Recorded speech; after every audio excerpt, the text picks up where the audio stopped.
이스라엘 역사를 보면 오래전 하나님께서 죄악으로 물든 역사를, 남유다의 역사를 바벨론의 손길을 통해서 징계하신 기록이 있습니다. 하나님이 역사나 민족이나 한 개인의 삶을 징계하신다라는 것은 그 이면에는 회복을 또한 전제로 하고 있습니다. 회복이 없는 하나님의 심판은 없습니다. 하나님께서는 이스라엘 역사를 징계하셨습니다.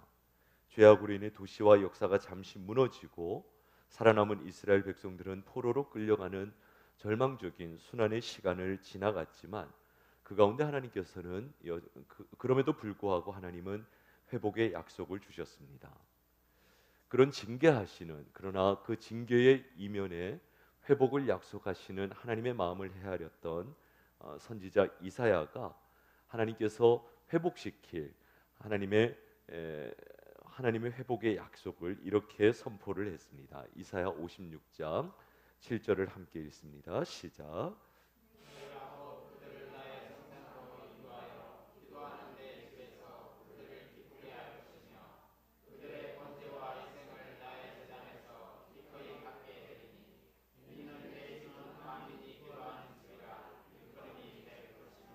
놀라운 것은 하나님께서 예루살렘 성전이 무너졌는데 성전이 회복될 것이라고 말씀하지 않으시고, 하나님의 성전은 무너졌지만 다시 세워지는 하나님의 집은 건물이 아니라 기도하는 집이 될 것이다.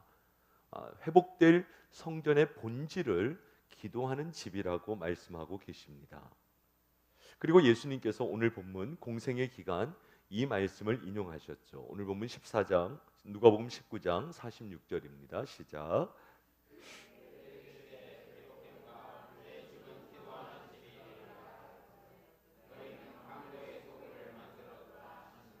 예수님이 이 말씀을 인용하신 상황은 그렇습니다. 예수님께서 성전에 들어가셔서 사람들을 보셨습니다. 이 사람들은 어떤 사람들이었는가?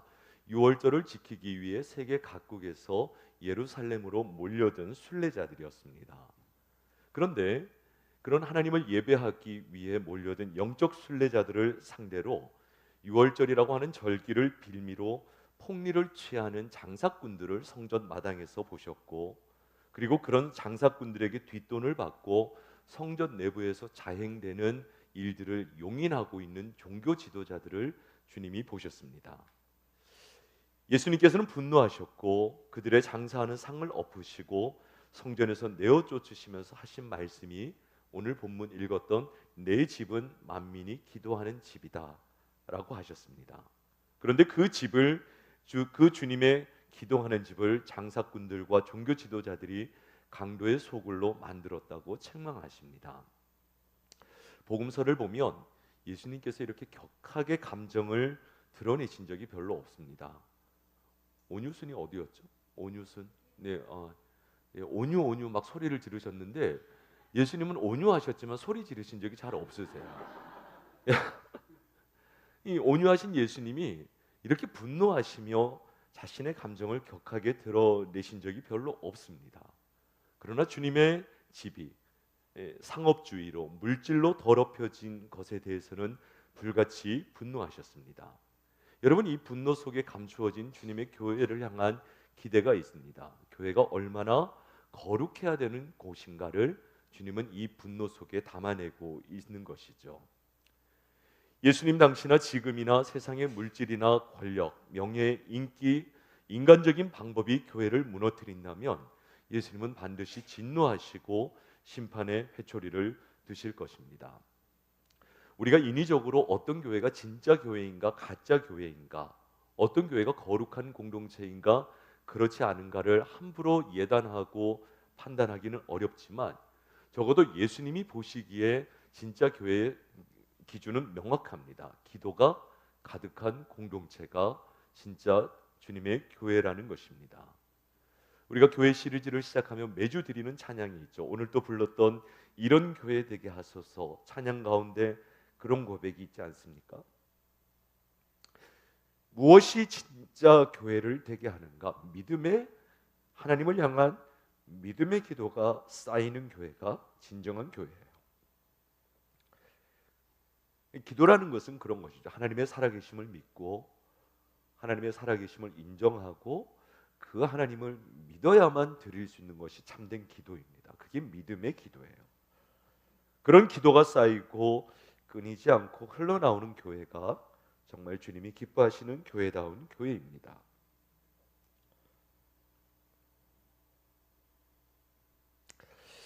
왜 예수님 당시에 성전은 물질이 판치는 그런 강도의 소굴과 같은 곳으로 변질되었을까? 왜 오늘날 우리의 교회는 진정한 교회를 만나기 어려울까? 예수님의 기준을 보면 간단합니다. 기도가 없기 때문에 그렇습니다. 성전은 있지만 살아계신 하나님을 향한 진정한 기도가 죽어 있기 때문에 건물은 있어도 거기는 강도의 소굴이고 교회라고 이름을 붙여도 그곳은 진정한 교회라고 할 수가 없습니다. 성전을 섬기는 지도자들이 기도하지 않습니다.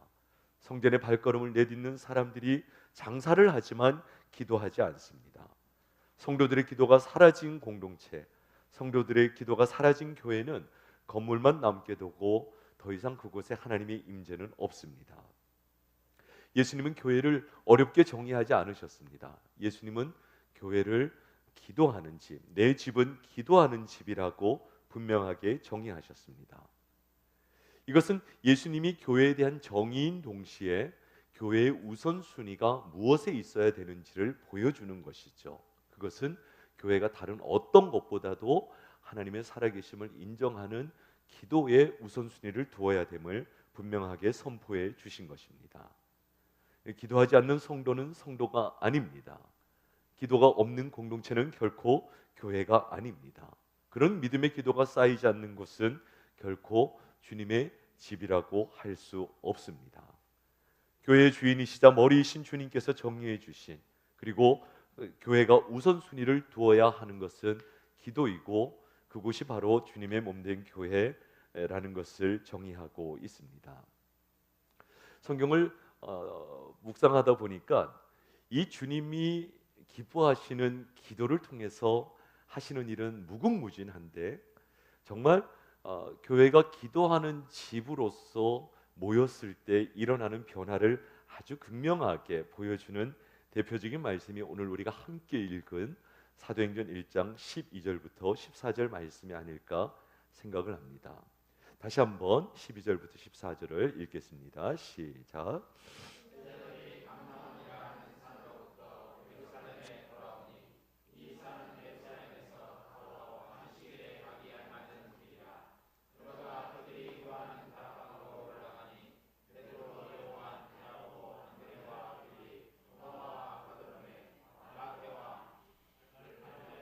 야고보, 셀로신, 시몬,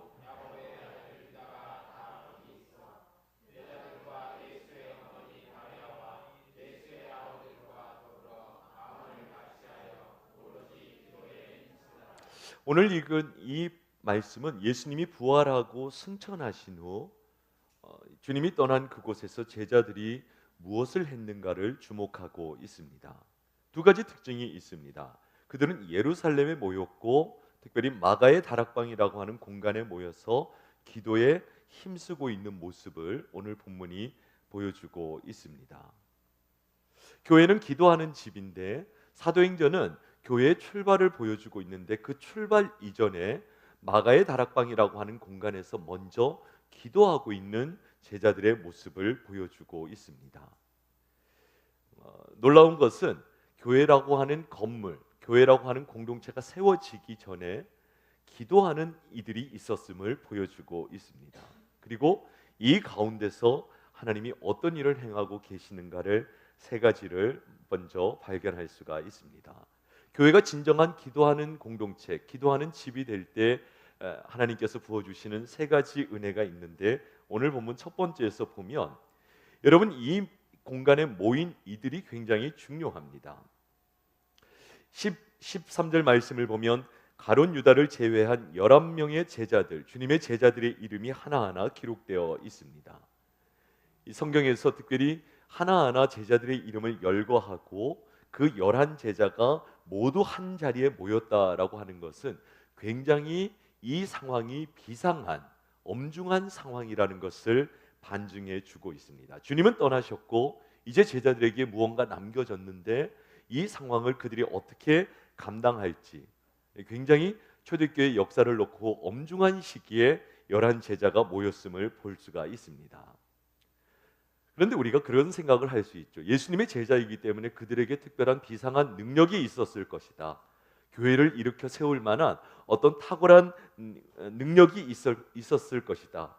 그렇게 생각할 수가 있지만 여러분, 예수님의 제자라고 해서 갑자기 어떤 신비한 능력이 나타나고 교회의 지도자가 되는 것은 아닙니다. 오히려 여기 나타나는 11명의 면면을 하나하나 들여다보면 굉장히 예수님을 기준으로 부끄러운 과거를 지닌 제자들입니다. 공통적으로 이들은 예수님이 잡히시기 직전 겟세마네 동산에서 기도할 때 졸고 있었던 제자들이었고, 주님이 잡히시는 현장에서 주님을 뒤로 하고 모두 도망친 제자들입니다. 그런데 예수님께서는 그 제자들을 부활하신 이후 하나하나 찾아가셨고 그들의 가능성을 다시 일깨워 주시고 회복시켜 주시는 일을 했습니다. 이렇게 꽃병이 탁자에 있는데 지나가다가 깨어졌어요. 한 미국 목사님이 쓴 책을 보면 어린 시절의 기록을 가지고 그런 재미있는 일화를 담아냈는데, 어머니가 너무 아끼는 꽃병을 탁자에 올려두셨는데 거실에서 뛰다가 그게 깨어져 버린 거예요. 근데 이렇게 얼기설기 붙일 수 없을 정도로 산산조각이 났는데 다음날 나와보니까 탁자에 그 꽃병이 그대로 있는 거예요. 어머니가 깨어진 꽃병의 조각들을 하나하나 모아가지고 강력 접착제로 다시 이어서 원래 모양대로 붙여서 다시 꽃을 넣고 물을 부어서 올려놓으신 거예요. 회복이 된 거죠. 그런데 깨트린 본인이 가까이 가서 보니까 분명히 원래 모양대로 회복은 되었지만 깨어진 금은, 이 크랙은 그대로 남아 있는 거죠. 깨어진 틈은 그대로 남아 있는 거죠. 주님이 사랑하셔서 회복시켜 주시고 그들의 제자로서의 가능성을 다시 일깨워 주셨지만, 이 제자들 마가의 다락방에 모여 있는 11명의 가슴 속에는 여전히 주님을 부인하고 배신하고 주님을 뒤로하고 도망친 비겁한 인생에 깨어진 흔적은 여전히 그 불안과 염려는 남아 있는 것이죠. 그러나 우리가 잘 알지 않습니까? 이 마가의 다락방에 모여 그들이 함께 기도하고 성령의 충만을 받고 거듭났죠. 기도하는 집에서 함께 그들이 마음을 모아 주님의 약속을 붙들고 기도했을 때 실패하고 부족한 제자들의 인생이 다시 사도행전의 역사를 써나가는 새로운 인생으로 일어서게 되는 것을 볼 수가 있습니다. 여러분, 교회가 기도한다라고 하는 것은 우리에게 상처가 없고 아픔이 없고 연약함이 없다라는 것, 깨어진 인생에 조각이 없다라는 것을 의미하는 것이 아니고, 그런 산산이 깨어진 인생이 함께 모여 그럼에도 불구하고 주님의 이름으로 기도한다면 이곳에서 주님은 우리 인생을 다시 일으켜 실패한 인생을 다시 사용하시는 하나님의 은혜가 있는 공동체, 그것이 기도하는 교회로서의 모습이라는 것을 오늘 기도하는 제자들의 모습이 우리에게 보여주고 있습니다. 저는 이번 2학기 우리가 함께 모여 예배하고 모든 순에서 함께 예배하고 서로를 위해 기도할 때 우리가 다 서로 부족하잖아요. 그러나 그런 이들이 함께 모여 주님의 이름으로 기도할 때 그런 연약한 인생을, 실패한 인생을 다시 일으켜 세우시는 주님의 은혜와 능력을 경험할 수 있기를 주님의 이름으로 축원합니다.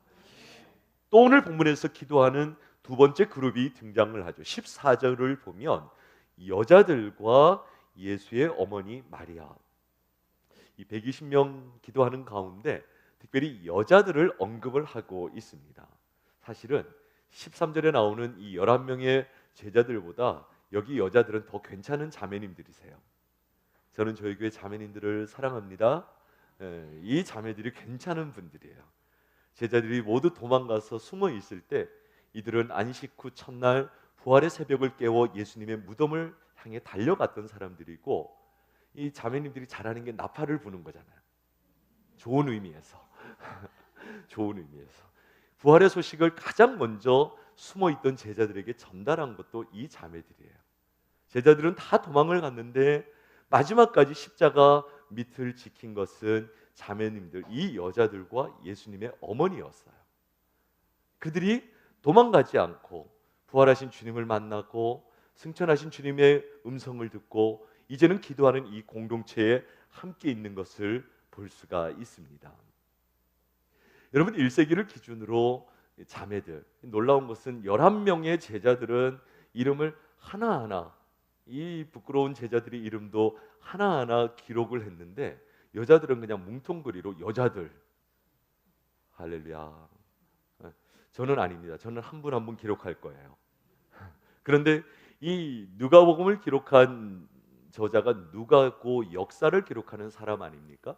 이 역사가의 이 필체에는 당시의 시대가 담겨져 있는데 여자들이라고 한마디로 묶어 내려 버린 것은 한두 명이 아님에도 불구하고 당시에 이 자매들이 가지고 있는 사회적 가치를 그렇게 한 번에 보여주고 있는 거죠.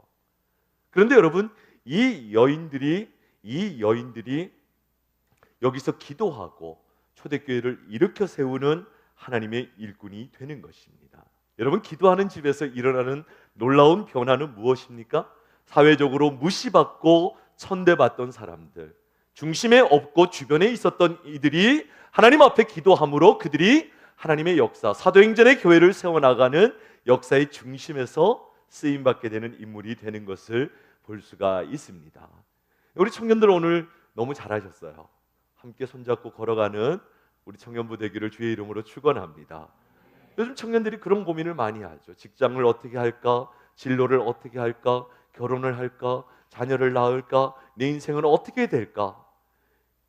뭐 금수저, 은수저, 흑수저, 누구는 다이아몬드라고 얘기를 하는데 가만히 보니까 내 인생에는 주변에 설 만한 조건은 있지만 중심에 설 만한 가치, 그런 내용이 없다고 스스로를 비하하는 그런 좀 이들도 간혹 있을 수가 있어요. 그런데 여러분, 그러한 조건이, 그런 세상적인 조건이 우리를 세상의 중심에 세우는 것이 아니라 살아계신 하나님을 믿고 기도하는 그 하나님께 매여진 인생이 주변에서 중심으로 들어와 하나님의 새로운 역사를 일으켜 세우는 사람들이 됨을 이 여인들이 보여주고 있습니다. 여러분, 기도하는 인생이 세상의 중심에 서는 인생이 될 줄 믿습니다. 교회는 그러한 공동체라는 거예요. 여인들이 사도행전의 교회를 세워나가는, 주역으로 세우는 곳, 그것이 기도하는 공동체로서 교회에서 일어나는 사건이죠. 세 번째, 오늘 기도하는 그룹을 14절 마지막을 보면 아주 짧게 예수의 아우들이라고 기록하고 있어요. 예수의 아우들. 이 사람들은 예수님의 마리아와 요셉, 어머니 아버지가 동일한 형제들이에요. 예수님의 형제들이, 예수님의 가족들이 이곳에 함께 있었음을 보여주고 있습니다. 여러분, 예수님의 아우들, 이들은 예수님의 형제들이고 혈육입니다. 요즘으로 치면은 이 혈연으로 치면은 뭐 당연히 그냥 한 자리 차지할 수 있을 것 같잖아요. 예수님과 한 피를 나눈 그런 형제라고 하면. 그러나 여러분, 예수님의 형제들도 예수님의 십자가, 예수님의 부활, 예수님의 승천, 예수님의 공생의 내 이 형제들은 예수님을 믿지 않았어요. 친형제였지만 예수님을 믿지 않았던 이들이 이곳에 모여있는 예수님의 아우들입니다. 그런데 여러분, 그들이 기도하는 이 공동체에 들어왔을 때 인간으로서 예수님을 향한 모든 신앙, 인간적인 신앙이 깨어지고 순전하게 주님을 고백하는 영적인 거듭남이 이곳에서 일어나게 되는 것입니다. 여러분, 기도해야만 인간적인 신앙이 무너지고 영적인 신앙이 새롭게 되는 것입니다. 기도해야만 예수님을 향한 인간적인 생각들이 산산조각나고 정말 우리를 새롭게 하시는 이 영적인 거듭남의 사건이 기도하는 이들에게 일어나는 것이죠. 여러분, 오늘 여기 모여있는 예수님의 제자들, 여인들, 예수님의 가족들, 이들은 예수님에 대한 부정적인 생각을 가진 사람들, 예수님을 적당히 사랑하는 사람들, 예수님을 이용해서 자기 이익을 누리고자 하는 사람들이 아닙니다. 그런 사람들은 이제 다 지나가 버렸어요.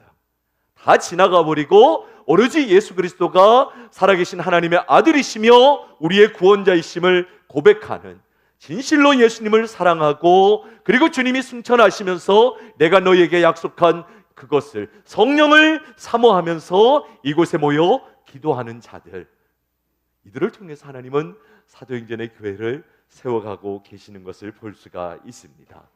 여러분, 교회는 누구나 올 수 있지만 마지막까지 쓰임 받는 것은 아니에요. 이 얘기는 다음 주에 하겠지만 원래 여기에 있어야 될 사람은 500명이에요. 왜냐하면 부활의 현장을 지켜본 것은 사도 바울의 기록을 빌리면 500명의 형제들이 있었어요. 그러나 여러분, 여기에는 120명밖에 없습니다. 퍼센티지로 치면 20% 정도만 남게 되는 거예요. 누구나 예수님 곁에 올 수 있지만 기도하면서 진정한 그리스도인으로 주님의 교회로 쓰임 받는 사람은 전혀 다른 문제라는 것을 말씀하고 있습니다. 2024년 하반기 우리 보금자리 공동체가 주님을 진실로 사랑하는, 예수 그리스도의 구원의 은총에 거듭 감사하며 주님을 진실로 사랑하는, 오직 주님을 바라보며 주님의 약속을 사모하며 기도하기 위해 모이는 그런 진정한 교회가 되기를, 우리 보금자리 공동체가 그런 주님의 역사가 끊이지 않는 기도의 공동체가 되고, 특별히 흩어져 순예배를 드리는 우리 모든 순이 그런 하나님의 역사가 넘쳐나는 순 모임이 될 수 있기를 주님의 이름으로 축복합니다. 교회는 기도하는 집입니다. 새롭게 하신 하나님의 은혜가 여러분 모두와 함께 하시기를 축복합니다. 기도하겠습니다. 하나님 아버지, 교회는 건물이 아니라 기도하는 공동체임을 깨닫게 하신 것 감사합니다. 하나님의 살아계심을 믿고 주님을 진실로 사랑하는 믿음의 공동체 가운데 새 일을 행하실 주님을 기대합니다. 보금자리 교회가 그러한 기도의 공동체 되게 하여 주시고 청년부를 포함한 7개 모든 순이 그러한 기도의 은혜가 넘쳐나는, 기도의 응답이 풍성한 2024년 하반기 되게 하여 주시옵소서. 예수님의 이름으로 기도드리옵나이다. 아멘.